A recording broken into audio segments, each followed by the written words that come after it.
Astagfirullahaladzim, astagfirullahaladzim. Tadi itu apa ya? Udah pergi kayaknya itu.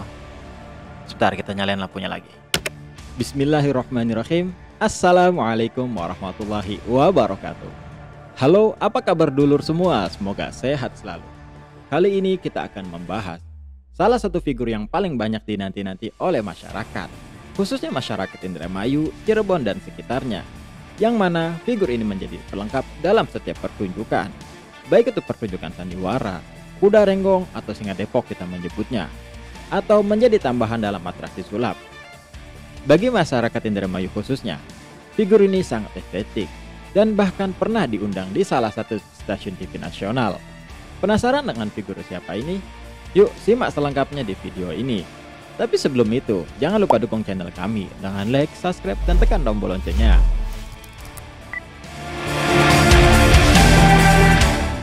Indonesia memiliki beraneka ragam kebudayaan yang tersebar di berbagai daerah, mulai dari seni tari, seni musik, adat istiadat, sampai keyakinan. Itulah mengapa Indonesia selalu dikagumi oleh banyak orang, baik dari negeri sendiri atau dari negeri luar. NC Lovers, kali ini kita akan membahas salah satu figur yang lekat dengan masyarakat Indramayu khususnya, yaitu bernama figur buta. Buta sendiri ialah siluman atau makhluk halus yang diadaptasi ke dalam pementasan seni di Indramayu. Aduh, satuan apa kuno? Aduh, pendelet kuno. Tolong.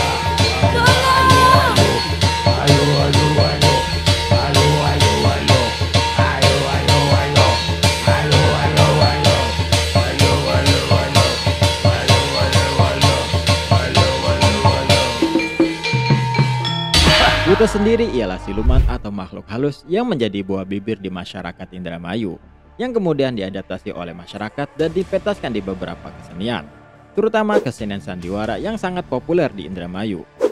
Kalau daerah Jakarta khususnya Betawi ada namanya kesenian lenong, maka di Indramayu ada namanya kesenian sandiwara. Tapi antara sandiwara dan lenong itu berbeda. Dalam perkembangannya, buta mulai digemari oleh masyarakat dengan penampilannya yang sangat mencolok, sehingga masyarakat merasa terhibur dengan tingkahnya. Walaupun terbilang seram, dengan mata yang besar, wajah merah, dan perut yang buncit, figur buta sangat dinanti-nanti oleh masyarakat dalam setiap penampilannya. Dalam kesenian sandiwara sendiri, buta menjadi tokoh utama dalam figur hantu.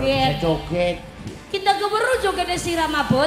Cak pengen berupian juga ada kita. Baka butane dwi warna ki mandara. Priwen butan di warna. Baka joget ki mandara. Iya priwen jenok. Posisi tangan di atas. Iya. Iya. Jika dilihat dari sejarahnya, cerita buta dalam kesenian sandiwara diangkat dari kisah Wiragora yang diyakini sebagian masyarakat sebagai penunggu kedalaman Kali Cimanuk di Jawa Barat. Wiragora dalam legenda masyarakat Indramayu dipercayai sebagai tokoh antagonis dari jenis siluman yang mendalami kedalaman Sungai Cimanuk. Tokoh ini merupakan lawan dari Raden Arya Wilalodra, yaitu seorang pendiri dari Kabupaten Indramayu sendiri.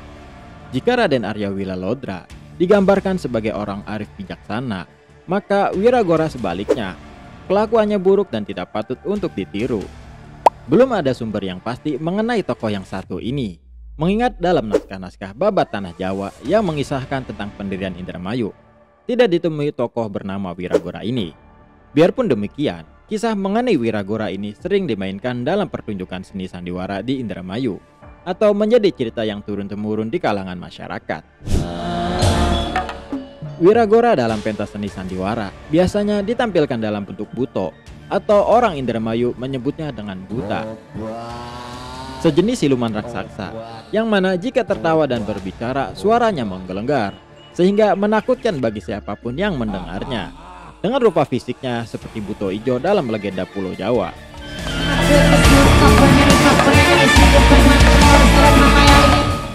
Jika ditelusuri, dari cerita asal-usul Wiragora merujuk pada seni pentas sandiwara yang biasa dimainkan. Wiragora dikisahkan sebagai saudara tertua Raden Arya Wilalodra, yakni pendiri Indramayu.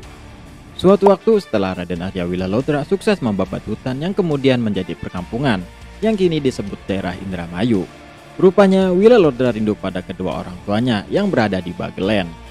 Sehingga kampung yang baru ia dirikan itu dititipkan kepada asisten pribadinya bernama Ki Tinggil. Setelah itu dari Indramayu kemudian Raden Arya Wilalodra bertolak ke Bagelen mengunjungi kedua orang tuanya.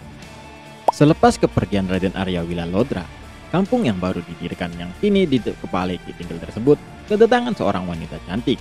Ia mendaftarkan diri menjadi penduduk perkampungan yang baru didirikan itu. Ki Tinggil pun dikisahkan menerimanya dengan lapang dada sebagai masyarakat baru di kampung yang baru juga. Tapi rupanya wanita cantik itu bukan orang sembarangan. Meski ia seorang wanita, tapi ia dikisahkan mempunyai kepandaian ilmu bela diri yang sangat tinggi. Dan dikisahkan juga ia mempunyai berbagai macam ilmu kanuragan. Kabar kesaktian wanita itu dengan cepat tersebar ke seluruh penjuru kampung. Sehingga banyak warga yang datang untuk belajar menjadi muridnya. Khususnya para remaja wanita. Wanita cantik yang terkenal dengan kemampuan silatnya itu dikisahkan bernama Endang Dharma Ayu. Pada awalnya, selepas kedatangan Endang Dharma Ayu, suasana kampung terbilang kondusif dan aman tentram. Tapi suasana menjadi tegang setelah terjadi peristiwa ditantang duelnya Endang Dharma Ayu oleh seorang pendekar dari Palembang bernama Pangeran Guru. Pangeran Guru datang dengan membawa ke-24 muridnya. Dan akhirnya, duel di antara keduanya pun tak terelakkan. Pada mulanya, yang terlibat duel hanya Endang Dharma Ayu dan Pangeran Guru. Akan tetapi setelah Endang Dharma Ayu berhasil meng-KO dan menewaskan Pangeran Guru, nampaknya ke-24 murid Pangeran Guru tidak bisa menerima hasil dari pertandingan itu. Sehingga mereka ikut campur dan menyerang Endang Dharma Ayu secara bersama-sama. Melihat hal itu terjadi, murid dari Endang Dharma Ayu pun langsung bergegas, sehingga pecah perang di dalam desa pun terjadi. Yang akhirnya, ke-24 orang murid dari Pangeran Guru itu tewas mengikuti sang pemimpinnya. Hal ini membuat khawatir Ki Tinggil. Peristiwa tewasnya para pendatang dari Palembang ini menggemparkan seisi kampung. Ki Tinggil yang khawatir dengan keadaan ini, kemudian ia menyusul Raden Arya Wilalodra ke daerah Bagelen. Setelah mengabarkan kematian para pendekar dari daerah Palembang ini, Raden Arya Wilalodra disertai beberapa saudaranya termasuk di dalamnya Wiragora bertolak menuju ke Indramayu untuk memastikan daerah yang baru ia bangun tersebut. Sesampainya di tempat, Raden Arya Wilalodra kemudian memanggil Endang Dharma Ayu untuk menghadap kepadanya. Dan setelah mendapat penjelasan, akhirnya Raden Arya Wilalodra dapat memaklumi tindakan yang dilakukan oleh Endang Dharma Ayu. Sebab pikirnya, Endang Dharma Ayu hanya membela diri, sehingga sidang kemudian bubar dan kampung kembali aman. Pucuk dicinta ulang pun tiba. Setelah peristiwa bertemunya Raden Arya Wilalodra dengan Endang Dharma Ayu. Rupanya Raden Arya Wilalodra tertarik dengan Endang Dharma Ayu, yang mana kemudian ia memutuskan untuk melamar Endang Dharma Ayu menjadi istrinya. Endang Dharma Ayu sebenarnya menerima. Hanya saja syarat untuk menikahinya harus sanggup mengalahkannya dalam adu kesaktian ilmu kanuragan. Syarat itu kemudian dipenuhi Raden Arya Wilalodra, dan duel antara keduanya pun digelar. Endang Dharma Ayu kemudian dapat dikalahkan oleh Raden Arya Wilalodra. Jadilah kemudian keduanya menikah dan menjadi suami istri.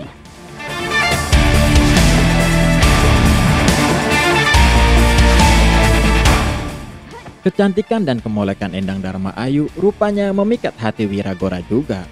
Walaupun ia sadar, Endang Dharma Ayu telah menjadi istri saudaranya sendiri.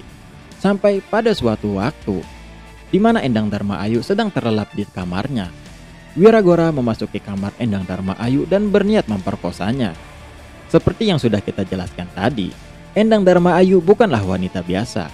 Ia memiliki ilmu kanuragan dan kesaktian yang tinggi, sehingga ia tidak mudah diperkosa begitu saja. Kemudian ia pun melawan. Keduanya terjadi pertarungan yang sengit. Dan dalam pertarungan itu, wajah Wiragora tercabik-cabik oleh Endang Dharma Ayu. Seluruh seisi rumah kini mengetahui kebusukan Wiragora termasuk saudara-saudaranya, karena ia bejat ingin memperkosa istri saudaranya sendiri. Malu dengan kelakuannya, akhirnya Wiragora lari ke dalam hutan dan kemudian ia menceburkan diri ke Kali Cimanuk tanpa muncul lagi. Setelah peristiwa itu, dikisahkan ia berubah menjadi siluman penguasa Cimanuk dan ia kemudian dijuluki dengan sebutan Buta Wiragora.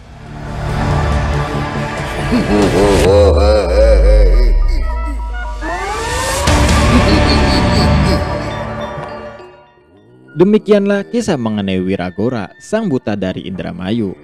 Kisah ini menurut saya pribadi kedudukannya hanya sebagai kisah fiksi yang disisipkan oleh dalang dalam pentas sandiwara. Tapi begitulah, kini kisah Wiragora di Indramayu sepertinya sudah menjadi legenda. Bahkan ada yang menganggap keberadaan tokoh Wiragora itu benar-benar ada. Dan akhirnya, figur buta terus dimainkan oleh para seniman dengan ciri khasnya masing-masing.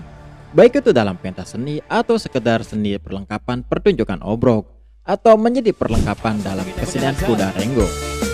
Sing duwe hajat Pak Sodikin, Bapak Sodikin yang punya hajat, ada spesial buat yang punya hajat keluarga. Ibu Wiwi, Bapak Sodikin, Bapaknya Deva. Yang punya Demikianlah asal-usul figur buta dalam kesenian masyarakat yang telah kami rangkum. Semoga adat dan budaya kita tetap lestari sampai kapanpun. Untuk kalian yang menyukai konten sejarah atau hal lainnya, bisa request di kolom komentar. Jangan lupa share, like, dan subscribe channel kami agar terus memberikan informasi-informasi yang menarik. Wassalamualaikum warahmatullahi wabarakatuh.